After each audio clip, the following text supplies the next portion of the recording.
This is TWiT. The new laptop came out in 2015. The quad-core processors, I got to look at one of those. Reviewed the 9360, I want to say, back in fall of 2017. Yeah, the quad cores came out then, and then this model also shares the same CPUs. Probably the biggest and most important change is underneath the Dell logo, underneath the monitor, is the centered but still nose cammy webcam on that one. Sorry, you were starting to say. But it is a Windows Hello enabled camera this time. I want to be in love with Windows Hello. I've been using it on a Dell XPS 27 all-in-one, and it does work. I find that I have to move my face a lot to get it to show up based on the location of the webcam, or it's just more finicky than I think it should be. Right. This is pretty crazy, right? This is like they've dropped it down from 0.6 inches to 0.46 inches at its thickest point, which is like a 23% reduction in thickness. We talked about it when they announced it before CES at the tail end of 2017. Like some pretty amazing material science and engineering went into this, like aerogel impregnated Gore-Tex cloth to distribute the heat, so you don't fry yourself on the keyboard. All USB-C ports, which is either a positive or a negative depending on who you are. It does come with an adapter.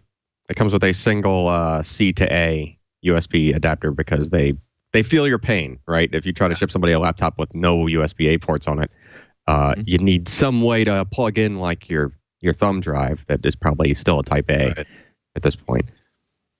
Specs aren't bad. There's a $1,000 entry-level model with only 4 gigabytes that I would suggest you avoid because Windows.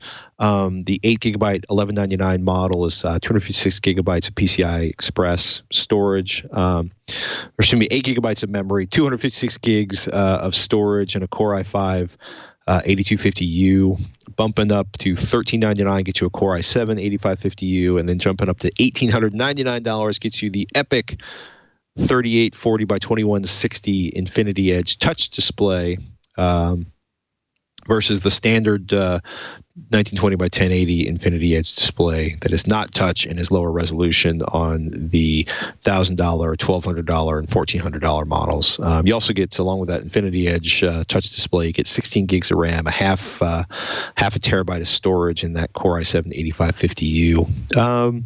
How are you feeling about the transition to sort of like, Thunderbolt USB-C ports?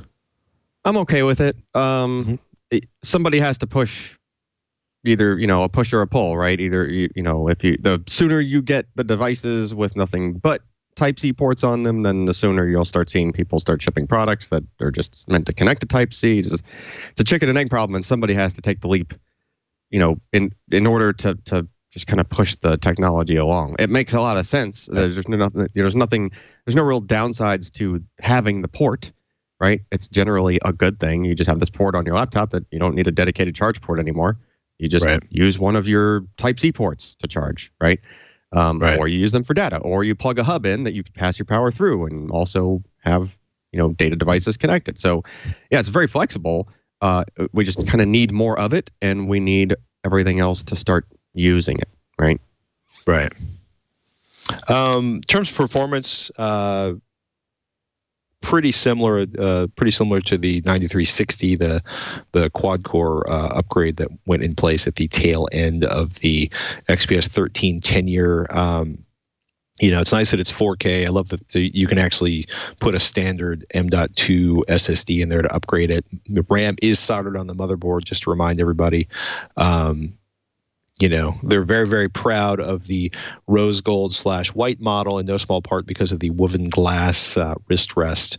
And Dell, like when we went and saw these early models, they were very adamant about telling people that a large part of the reason for going to this particular material was that it should not yellow in sunlight, which is a big deal. Rose gold, of course, always a fabulous option. Yeah, it's a nice looking laptop. I personally tend to go, more for darker or just black or gray. Well, we're a little filthy, but but it looks very attractive. I've seen it in person. Yeah, it's a nice sharp looking machine. Something that I was pretty impressed by was looking at the XPS 1319 or 9370 versus the 9360, Cinebench R15, the multi-core, a little bit of pretty kind of healthy, I want to say not quite 20%, maybe 15-18% performance improvement in that, which I assume is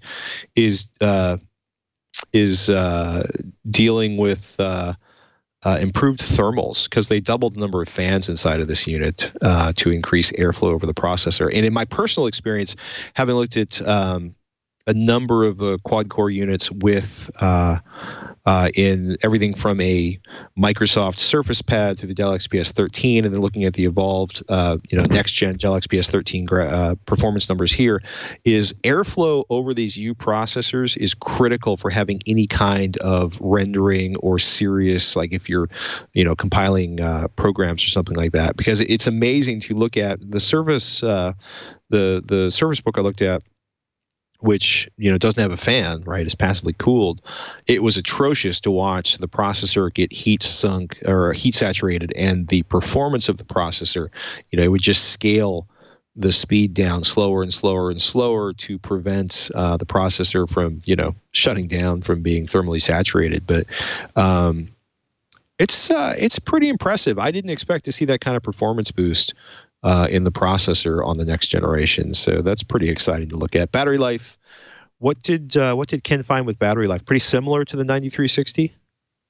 Yeah, it ended up falling just a tad behind it, but there was a different configuration in this system compared to when we tested the 9360. So right. The expectation is that the battery life would be equal or better. So we're probably just in slight variances due to configuration and just run-to-run variance there. But good 8 hours of use. And we're a little bit of aggressive on how bright we put the display on our test. So sure, if you tailor your display to A, if you don't have your display on the bright side, and B, if you opt for the 1080 display as opposed to the 4K display, which was what was in this model, you're going to do much better even than 8 hours. Nice. Unless you're doing something crazy that's just pegging the CPU or the GPU. But yeah, just regular, typical kind of use, productivity stuff. Pretty much an all-day battery. Right. Interesting. So those are available now. Ken says, the high-end configuration with the 4K touchscreen is a little staggering. You're looking at $1,900 for that. He thinks he would go with the 1080p version with a i5-8250U, 8 gigs of RAM, and a 256 gigabyte SSD, which ends up being about $1,200. 8 gigabytes is not bad if you're not video editing or doing some serious application run. And 8 gigabytes should be more than enough to sustain you. Really impressive performance. And even if you occasionally dabble into, having things that are actually using more than 8 gig, there's a decent SSD in there. It can page out to the SSD if it really needs to, and it'll still be decent. It won't be completely dog slow. Unless you're really just doing crazy power user stuff that is actively using, greater than 8 gig worth of RAM. Yeah, I mean that's a decent, that price point of all those specs you just rattled off. Pretty decent machine overall is $1,200.